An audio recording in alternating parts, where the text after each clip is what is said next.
পুরা গল্পটা আমি আর জিয়াউর রহমান সাহেব ছাড়া কেউ জানে না। আমি বিদ্রোহ না করলে তখন কিন্তু বিদ্রোহ হতো না। উনি ছিলেনই না, উনি অনুপস্থিত ছিলেন।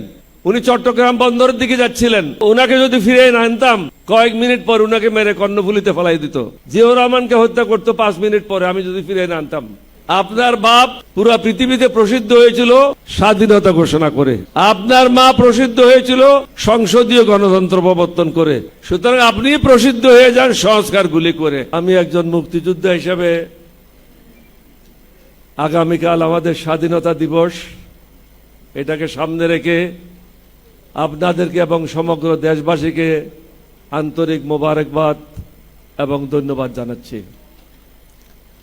আমি একজন তরুণ ক্যাপ্টেন হিসাবে কেন বিদ্রোহ করেছিলাম, এখানে কিছু কথা সেক্রেটারি সাহেব বলে গেছেন। বৈষম্য একটা কারণ, 2টা কারণ ছিল। 2 নম্বর কারণ ছিল সুশাসন ছিল না। আজকে দীর্ঘ 50 বছর আমরা অতিক্রম করেছি, শুধু স্বল্প সময়ের জন্য ছাড়া, প্রেসিডেন্ট জিয়ার সময় ছাড়া দলীয়করণ তো কখনো বন্ধ হয় নাই। সুশাসন তো আমরা নিশ্চিত করতে পারি নাই। পদ্মা সেতু, মেট্রো রেল এবং এলিভেটেড এক্সপ্রেসওয়ে নির্মাণের গর্বিত অংশীদার বসুন্ধরা সিমেন্ট। যোগ্যতার ভিত্তিতে আমরা পদায়ন করতে পারি নাই। আপনি কোর্টে যান, আমি নিজেও 2 বছর LLB পড়েছি, পরে এটা ছেড়ে দিয়েছি, মনে করলাম যে এটা আমার জন্য ঠিক না। একটা লয়ারকে তার আইনের পয়েন্ট দিয়ে তার যে ক্লায়েন্ট আছে তাকে ডিফেন্ড করতে হবে। কিন্তু এখন আমরা কি করি, ক্লায়েন্ট গেলে তারে বলে দিই তুমি এইভাবে এইভাবে কথাগুলি বললো কোর্টে, তাহলে তুমি মুক্তি পেয়ে যাবে। অর্থাৎ মিথ্যা কথাগুলি শিখিয়ে দেয়। আর যারা বিচারকের আসনে বসে তারাও দলীয় ভিত্তিতে, অনেক ক্ষেত্রে আমি বলবো দলীয় বিবেচনায় তারা পদায়ন হয়, যার কারণে নিয়ন্ত্রিত জাজমেন্ট আসে। সুতরাং জনগণ যাবে কোথায়? আমি আর মামু ছাড়া তো বাংলাদেশ আর কেউ নেই। যারা সরকারে আছে তারা, আর যারা অফিসাররা কাজ করছে তারা। আপনারা সেটা প্রত্যক্ষ করেছেন 12ই ফেব্রুয়ারির নির্বাচনে। 11 তারিখ পর্যন্ত ঠিক ছিল, 12 তারিখ 10টা 11টা পর্যন্ত ঠিক ছিল। তারপরের থেকে সিচুয়েশন পাল্টানো শুরু হলো। বললো উগ্রবাদীদেরকে ভোট দেওয়া যাবে না। ভাই, উগ্রবাদী মানে কি বলছেন? যারা নামাজ পড়ে দাড়ি রাখে মসজিদে যায় তারা কি উগ্রবাদী? এখন উগ্রবাদীর ডেফিনিশনটাই বদলে গেছে। উগ্রবাদী হলো যারা কোনো নিয়ম কানুন শৃঙ্খলা, আল্লাহকে মানে না, আল্লাহ রসুলকে মানে না, তারাই হলো উগ্রবাদী। যারা নিয়ম কানুনের মধ্যে চলে, আল্লাহকে মানে, আল্লাহ রসুলকে মানে, নির্দেশিত বলতে চলে, তারা হলো সঠিক মোমেন মুসলমান। তাদের দ্বারা অন্য ধর্মের লোকের কোনো ক্ষতি হতে পারে না। জামাত আমির সাহেব কোন জায়গায় বলেছিলেন যে মাদেরকে আমরা সর্বোচ্চ ইজ্জত দেব। এই উনি কেন বলেছেন? আল্লাহ তো কোরআনে বলেছেন যে তোমার মা রাজি না থাকলে তুমি বিয়ে যেতে পারবে না। আল্লাহ সমগ্র কিছুর মালিক, তারপরেও বলছে মাকে এত ক্ষমতা দেওয়া হয়েছে যে মা রাজি না থাকলে তুমি বেহেশতেও যাবে না। উনি কি বলেছেন? মাদেরকে সর্বোচ্চ সম্মান দেওয়া হবে। 8 ঘন্টা জায়গায় 5 ঘন্টা কাজ করবে, 3 ঘন্টার বেতন সরকার দেবে। আর এটা মাঠে ময়দানে কি বলা হয়েছে? মেয়েদেরকে ঘরে ঢুকিয়ে দেওয়া হচ্ছে। বলে মাজার ভেঙে দেবে। ভাই, মাজার কিসের জন্য ভাঙবে?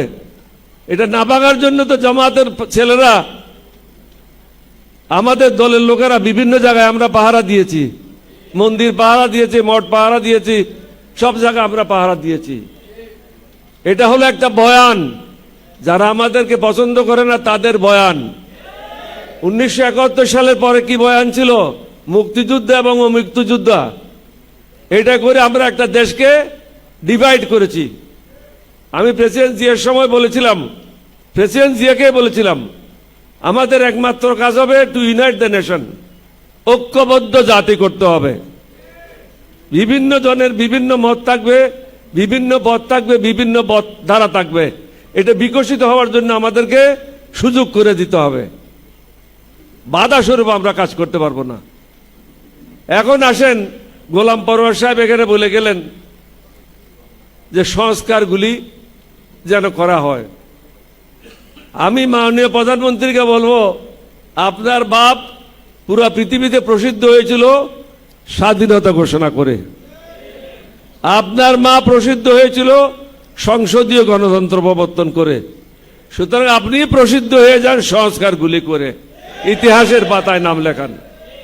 সুযোগ আসে না, চাটুকারের অভাব নাই। আপনাকে ভিন্ন পন্থে পরিচালনা করার জন্য অনেক লোক থাকবে। শেষ পর্যন্ত আপনাকে কাঁধে সেই বোঝা বহন করতে হবে। দোষ করবে মন্ত্রী, কিন্তু বোঝা উঠাইতে হবে আপনাকেই। তা আপনি কেন বোঝা উঠাবেন? Keep yourself clean, remain clean. Why should you take the load of somebody else? বরং যত দ্রুত সম্ভব নিজের উদ্যোগ নিয়ে, বিরোধী দল থেকে কেন ডিমান্ড আসবে? বিরোধী দল থেকে ডিমান্ড আসার আগেই হাউসে উঠে মাননীয় প্রধানমন্ত্রী বলবে যে সংস্কারের জন্য আমরা ওই দিন ধার্য করলাম, ওই দিন এই বিল আসবে এবং পাশ করা হবে। আপনার নামটা ইতিহাসে লেখান, দেশটাকে শান্তির পথে নিয়ে যান। আমরা তো অনেক খেসারত দিয়েছি। আমির সাহেব একদিন বলেছিলেন যে উই রিভোল্ট, কর্নেল ওলি বলেছিল। এটা নিয়ে অনেকের গায়ে জ্বলন ধরেছিল। উনি কেন বলেছেন? জিয়াউর রহমান নিজে লিখেছেন ACR annual confidential report, this officer played the main role which enabled 8 Bengal, East Bengal regiment to revolt on the crucial night of 25th-26 March. এই অফিসারই 1971 সালের 25-26 মার্চ রাত্রে বিদ্রোহে গুরুত্বপূর্ণ ভূমিকা পালন করে। আমি বিদ্রোহ না করলে তখন কিন্তু বিদ্রোহ হতো না। উনি ছিলেনই না, উনি অনুপস্থিত ছিলেন। উনি চট্টগ্রাম বন্দরের দিকে যাচ্ছিলেন। ওনাকে যদি ফিরে না আনতাম, কয়েক মিনিট পর উনাকে মেরে কর্ণফুলিতে ফেলাই দিত। এছাড়াও পরের বছর 73 ইংরেজিতে তৎকালীন মেজর শওকত, ব্রিগেডিয়ার শওকত হিসেবে চট্টগ্রাম ব্রিগেডের কমান্ডার ছিল। উনি আমাদের তৃতীয় সিনিয়র লোক ছিল যুদ্ধের সময়। উনি কি লিখেছেন? This officer on his own initiative আজ Ziaur Rahman to declare independence of Bangladesh. এই অফিসার ওই জিয়াউর রহমানকে বলছে স্বাধীনতা ঘোষণা করার জন্য। তো তোমাদের গাত্রদাহ কেন হচ্ছে? এই ডকুমেন্টগুলি তো আর্মি হেডকোয়ার্টার আছে। একদম যদি ইংরেজি লেখাপড়া করতে না জানো, ঢাকা ইউনিভার্সিটির ইংলিশে প্রফেসরকে নিয়ে যাও এগুলি পড়ার জন্য। অসুবিধাটা কোথায়? আর যদি ওখানে অসুবিধা হয়, আমার ঘরে আসো, অরিজিনাল এসিআর তো আমি রেখে দিছি। আমি তো ওই রকম বোকার লোক না। আমি যখন চাকরি ছেড়েছি অরিজিনাল এসিআরগুলি আমি সাথে নিয়ে আসছি। আমার ঘরে আসো, বিনা পয়সায় দেখাই দেব। সুতরাং আমিরকে টিটকারি না মেরে এটা গ্রহণ করো। সত্যকে গ্রহণ করা একজন মানুষের কাজ। এটা অস্বীকার করে বেশি দিন টিকতে পারবে না। সত্যকার অর্থে এই পাকিস্তানের বিরুদ্ধে বিদ্রোহ করার জন্য যে লোকটা প্রথমে চিন্তা করেছিল, তিনি হলেন লেফটেন্যান্ট কর্নেল আমার চৌধুরী, মুজিবুর রহমান চৌধুরী। ওনার আমি খুব একজন ঘনিষ্ঠ লোক ছিলাম। উনি ছিলেন 4 বেঙ্গল রেজিমেন্টের অধিনায়ক। বদলি হয়ে আসেন চট্টগ্রামে, chief inspector East Bengal regimental centre. আমাকে বলা হতো blue white boy of M R Chowdhury. উনি আমাকে ডাকে চট্টগ্রাম সেনানিবাসে নিয়ে গেলেন। আমি ছিলাম 16 শহরে। উনি বললেন যে আমাদের কোনো ভূমিকার প্রয়োজন ছিল না। উনি সরাসরি প্রস্তাব দিলেন, বাংলাদেশের এই অবস্থাতে কি করা দরকার। আমি স্যার বিদ্রোহ করতে হবে, দেশ স্বাধীন করতে হবে। বলছে এগ্রিড, তুমি তোমার প্রস্তুতি গ্রহণ করো, আমি আমার প্রস্তুতি গ্রহণ করি। কয়েকদিন পর জিয়াউর রহমান সাহেব উনার বাসায় আমাকে ডেকে পাঠালেন। প্রথম দিন আমি ওনার সাথে কথা বললাম না, কারণ উনিও ছিলেন আইএসআইয়ের একজন কর্মকর্তা, আমিও ছিলাম। সুতরাং তাকে আমি আগের থেকে জানি না, চিনি না, কোথায় কথা বলে কি বিপদে পড়ি। প্রথম দিন আমি ওনার কথাগুলি শুনে চলে আসলাম। কয়েকদিন পর উনি আমাকে আবার ডাকলেন, আবার ডেকে জিজ্ঞাসা করলেন। আমি বললাম এত ভূমিকা রাখেন কেন? আসলে কি করতে চান সেটাই বলেন। বলছে কি করণীয়? আমি বলছি, আপনি বলেন কি করণীয়? বলছে একটা কিছু তো করতে হয়। আমিও বুঝি একটা কিছু করতে হয়, কিন্তু সে একটা কিছু কি? বলছে বিদ্রোহ করলে কিরকম হয়? আমি বলছি খুব ভালো হয়। বলছে তাহলে তোমার প্রয়োজন, তুমি ছাড়া তো অষ্টম বেঙ্গল রেজিমেন্টে সোলজাররা কারো কথা শুনবে না। তাহলে আমি ঠিক করে নেব। তাহলে আমরা তিনজন হলাম, বাকিরা জানে আংশিক, কেউ জানে 2 আনা, কেউ জানে 1 আনা, কেউ জানে 1 পয়সা, কেউ জানে 3 আনা। পুরা গল্পটা আমি আর জিয়াউর রহমান সাহেব ছাড়া কেউ জানে না। কারণ এমআর চৌধুরী সাহেবকে 25 রাতে 10টার দিকে উনাকে 20 বেলুচ রেজিমেন্ট গাড়ির পিছনে রশি দিয়ে বন্ধ করে হেসরাইয়ে তাকে হত্যা করা হয়।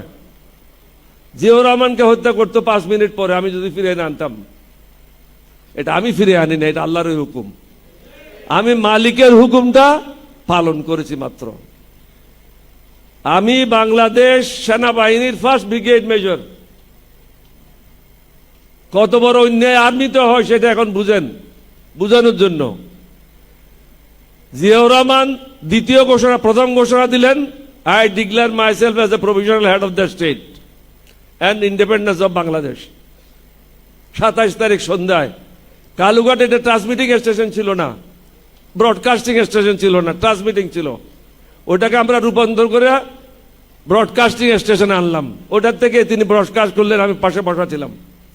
30 তারিখে উনি আরেকটা ভিন্ন কারণে, যেটা কখনো বলা যাবে না, এটা হলো গোপনীয়তা আমার এবং উনার মধ্যে। তাহলে তিনি যখন রাষ্ট্রপতি ছিলেন, তাহলে যে একটা মন্ত্রিসভা হয়েছিল নাকি হয় নাই? আমি সেই মন্ত্রিসভার স্বরাষ্ট্রমন্ত্রী ছিলাম। মেজর মীর শওকত আলী ছিল পররাষ্ট্রমন্ত্রী। বাকি মন্ত্রিসভা আমরা পূরণ করি নাই, কারণ সবাই সাথে দেখা হওয়ার পরে করব। দ্বিতীয় অ্যানাউন্সমেন্ট আমাদের যখন কাজ হয় নাই, যে কোনো প্রকারে হোক, 30 তারিখে উনি বলে দিলেন, I declare myself as commander in chief of liberation forces. এই জিনিসটা খালেদ মোশাররফ এবং